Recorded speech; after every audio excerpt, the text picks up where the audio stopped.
Greetings. This is Arvette McLean of Speak, the Universe Listens.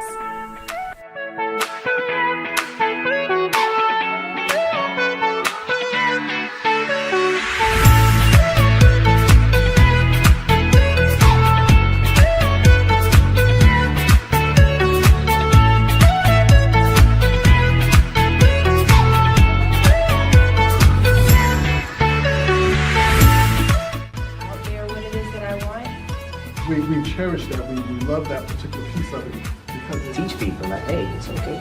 Change. New ways to view age-old challenges. Change your thoughts, change your life. Step into the bigness of you.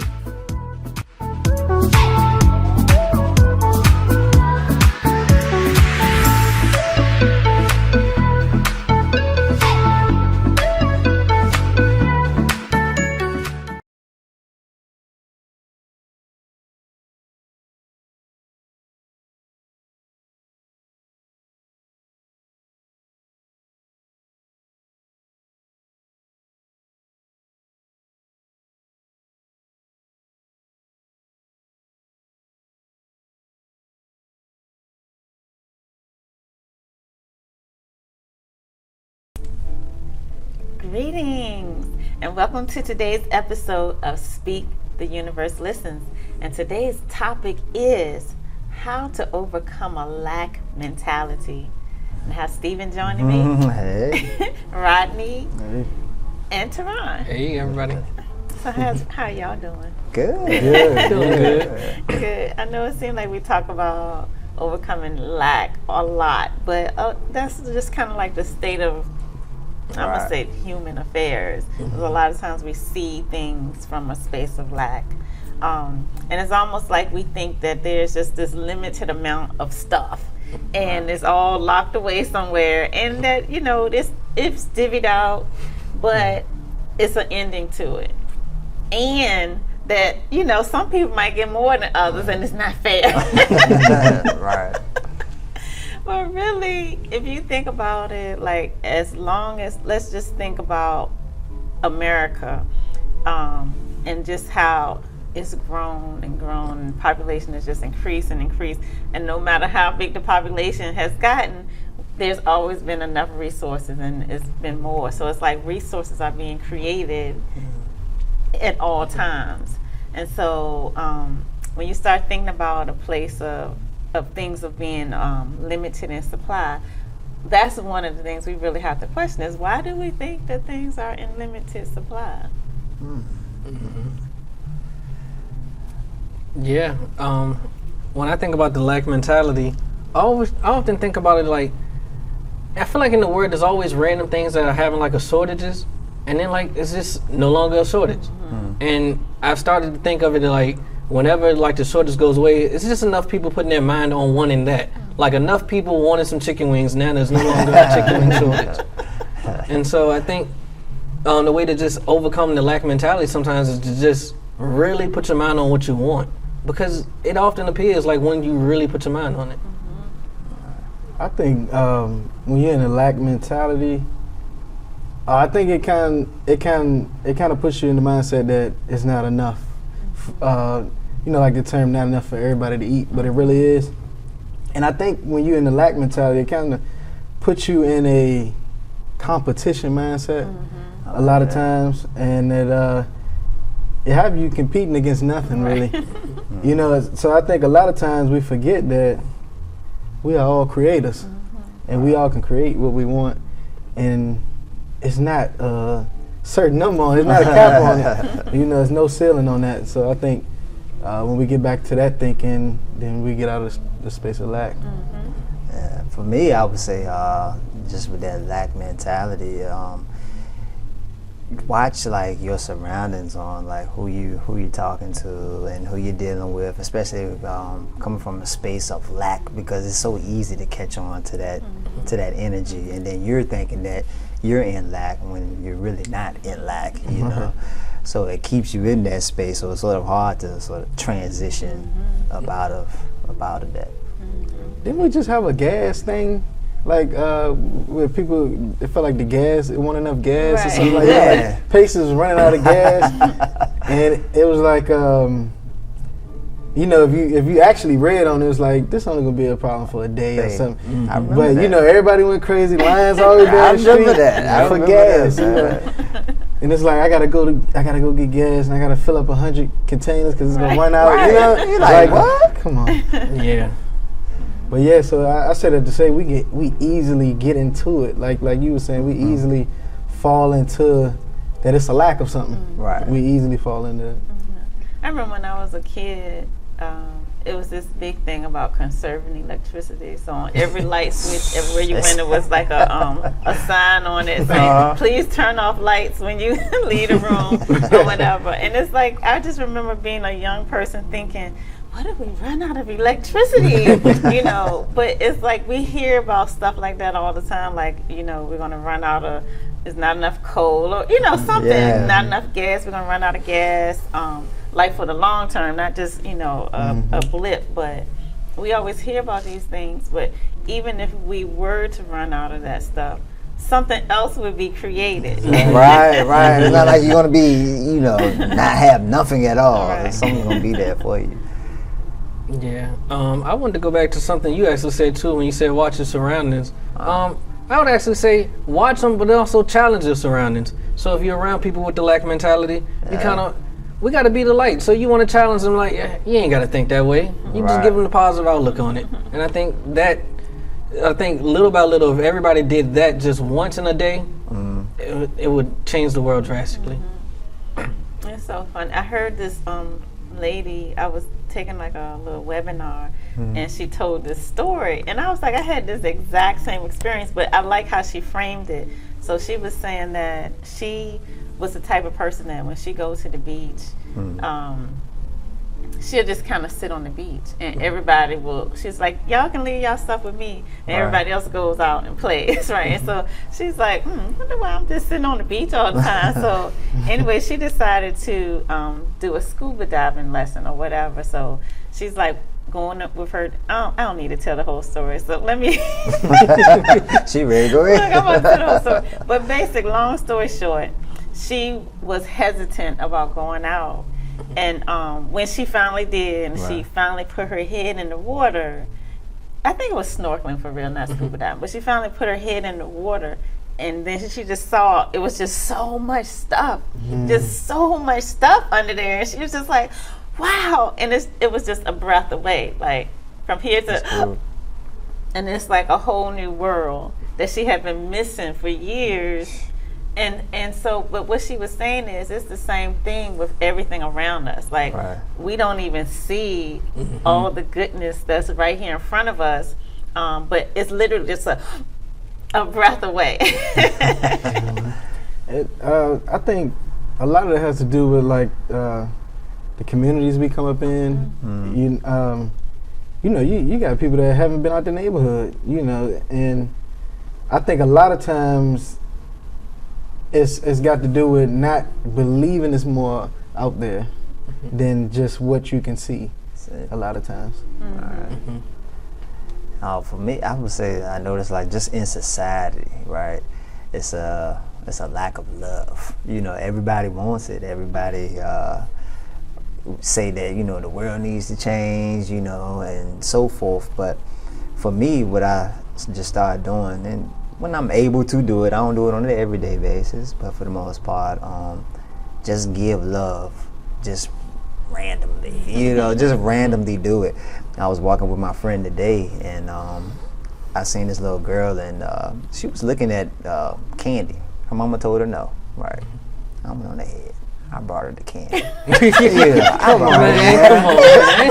You know, I was like, I was being nice. You know? Her teeth might be rotting or something. She might be diabetic. Yeah, Want to die.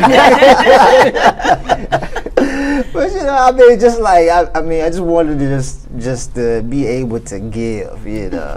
So I felt good doing it. Her mom was like, she ain't need that, but I appreciate it. I was like, okay. Dapped her up, boom. It was good. It was good. Speaking on the love thing, I think you know, a lot of people do feel like they have a lack of love in their life. I think a lot of times is they're not looking at the love they're giving out, like you said. Like the more love you give and the more you lead with love, the more you receive love. And so I think a lot of times with lack, it's kind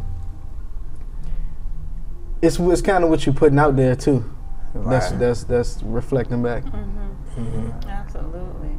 And it's like we often, whatever we see, that's what we keep projecting. So like a lot of people, if they come up in an environment where, and it's most of us, even people who came from somewhat wealthy families, it still was this thing about we got to hold on to what we have. We have to save. We have to not waste money. You know, that type of thing. So that's kind of like the value system that we can't come up on. And so we just keep repeating it. And we're feeding more into that. But we could literally change how we're seeing it, because it's like you said, if you want love, you have to be love, right? And if I want, let's just say, more money, then I would have to vibrate in that space of more versus I don't have it. You know, if you want more health, then you vibrate in the space of I'm healthy versus I'm not healthy. And it's just so easy to give your attention to, oh, my stomach hurt versus you know, like I'm full of health. But when you can just like start changing what you're saying to yourself, but in a way where you're not getting pushback. I see what you're saying. Because if I start saying I'm wealthy, but I don't believe that I'm wealthy, then I'm still going to resist it. It's almost like I'm telling myself a lie. But if you can say things that you already believe, like I like money. I like feeling wealthy. I love, you know, new clothes and beautiful cars, like whatever it is that you actually do love, the abundance that you love. I love living in a beautiful home, or I like seeing people that can travel the world or whatever. So you just start putting your attention on those things versus on the opposite. Yeah. And I think even with love, it's to tie both of those things together, it's somewhat similar to your story. It's literally could be a breath away. And you take a step back and everything you could be looking for could be right there. You might be saying, oh, nobody loves me, I never get any love. And it's a line of people right here waiting on you. And you just ain't seeing it right now. That's funny you said it, because you made me think I have a friend that's like that. Man, you know, they don't see how abundant they are. So I always have to constantly remind them, like, what are you talking about? You got it. You're good, you know. So try to keep them in a space of coming from the lack mentality to being like, you know what, he right, you know. So yeah, so kind of like what Rodney was alluding to, like if whatever it is you want, you have to create it in yourself first. So even though it's a long line of people who are waiting to show you love, if you haven't created it within yourself, then you're not going to feel it. And that's the same with abundance. If you haven't created like you're like, I'll feel rich when I get blank, but really you'll get blank when you feel rich. And so everything, flip it around. Like I'll feel healthy when my knee heals, but really you have to feel healthy and then your knee will heal. So basically, like not looking at the things outside of you for you to feel better, but looking within first, right? And then, you know, I think the challenging part for most people is actually, it's easy to say what you want, but it's the part of believing it. You know, I think that's the biggest part of, because especially if you're trying to come out of that space of the lack, you know, you tell yourself, well, all right, you feel like you don't have, but you want to have. So you know that you want to have, but then you keep telling yourself, yeah, that's what I want. but but I think a lot of times, like you was talking about looking at things outside us. I think a lot of times we get caught up. Like I think the lack mentality, you can get caught up with blaming things outside of you for something you don't have per se. And I think we get caught up in that a lot of times, and it leads to that lack mentality, taking over. Yeah, and I think that kind of leads into what you said earlier, that whole competition mindset. Yeah. You start feeling like you need to compete because you feeling like, oh, well, I ain't got this because this happened and that happened. So now you feel like, well, they got it. They got it. Why I ain't got it? And that's the only reason why. So now you're in a fit competition with somebody for no reason. Right. Well, kind of like what Stephen was saying, like people, you don't believe a certain thing. So can we kind of generate words? It's easy to, I guess, do it with money, but let's see if we can do it with something else other than money. Like, let's say friends. Like you feel like you have a lack of friends. So what are words that you can start telling yourself that you already believe that would help you to get in the vibration of friends? I'm a great friend. I'm a loving friend. Yeah, I was just about to say that. I am lovable. I am awesome. I'm amazing. Fun to be around. Yeah. I'm fun to be around. Yeah. Things like that. Yeah. I enjoy people. Think that might be needed to just have a couple friends.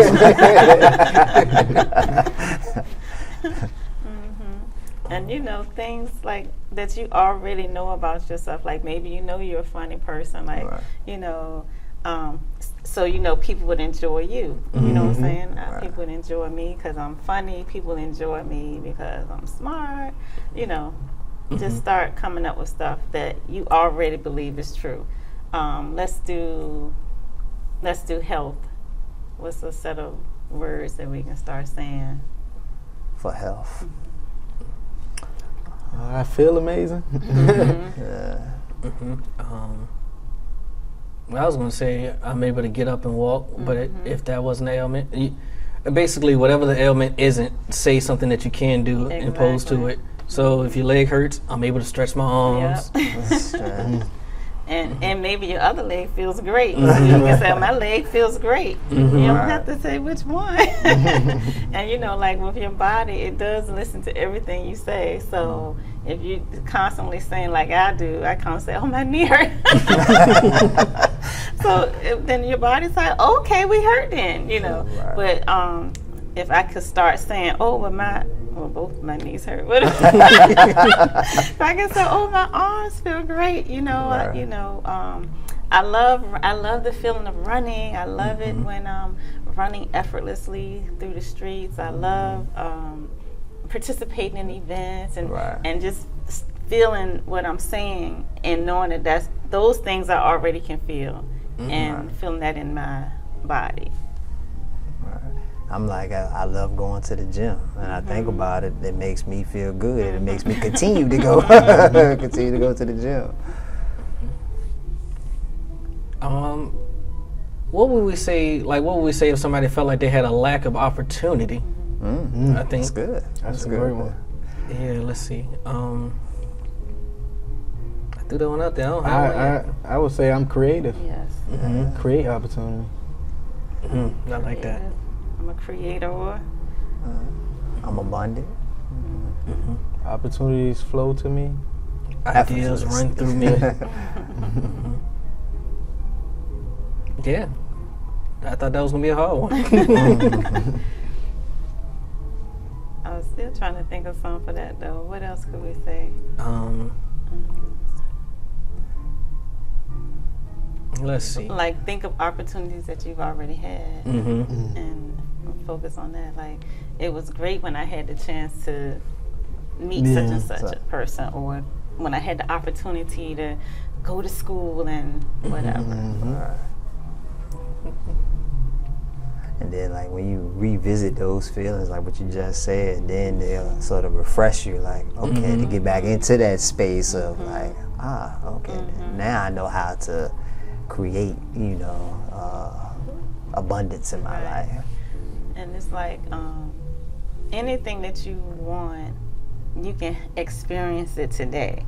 And so a lot of times we think it's out there somewhere and we got to get to it. But if we can start experiencing it now in this place, eventually it'll be where you can see it. And so practicing that, and you don't even necessarily have to believe it, just start practicing feeling whatever it is right now, being that thing right now, instead of thinking about it as something over there, because if you're thinking it's over there, it's going to be over there. So start feeling it now in today's space and time.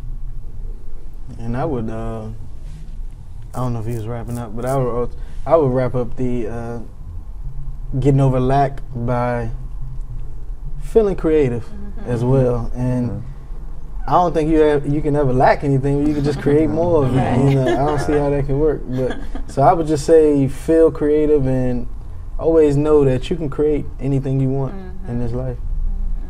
Yeah, I think I often think of two sayings that people say all the time. You know, you got to see it to believe it is one. And so what I say to people in the lack mentality that just might need to see it is just look at a picture of it and bring it closer to you. Like sometimes the idea of trying to create something might be complicated. So look at what you're trying to create and put yourself there and then bring it to you. I know people that even, like a car they want, they'll get a little toy car, sit it on their desk, and, they feel how they feel having that car, and they eventually get that car. I would tell people as far as lack, basically what you want is waiting for you. So basically it's all up to you. Like when you gonna go out there, go get it. So that's a way of looking at getting out of the space of lack that is already there. It's just waiting on you. And back to being a creator, because there's definitely no lack of ideals. And so even though we might say, dang, I wish I had a good idea, like where are the good ideas? But it's so many good ideas. And so if you just start focusing on, good ideas come to me easily and effortlessly, and even think of good ideas that have come to you, be in that space. But, like to me, a lot of times I'm like, what's something that hasn't been created? And then, stuff will start flowing into my mind like, oh, I could create this, I could create this, I could create this. But at the same time, in a sense, I'm like, we already have everything we need. Like, what more do we need? And then the cell phone has some upgrade. Everything is like upgrading. You think, all right, this is all I need. And then they'll put something else on it, and then you're like, oh, how was I living without this thing? So it's just no such thing as a scarcity of ideals, and the more ideals you have or that's in the world, the more things that can be created. So it's just really is no such thing as lack. One thing I will say, on that note, I would say find a place where you feel most creative. I would tell people to do that as well, because you actually asked me that, and I had to think about when I feel creative, like when ideas feel like they bouncing and stuff like that. So I would say find a place where you feel creative. Did you find a space? Yeah. And go to that place as often as you can. Nice. All right. Well, hopefully this has given everyone some ideals on how to create ideals, on how to end a consciousness or a mentality of lack. Because there really is no lack. Nothing's lacking. It's a myth. Yes. So thank you for joining us, and we look forward to seeing you again next week. Until then, this is Arvette. This is Steve. Rodney. Teron. Bye. Bye.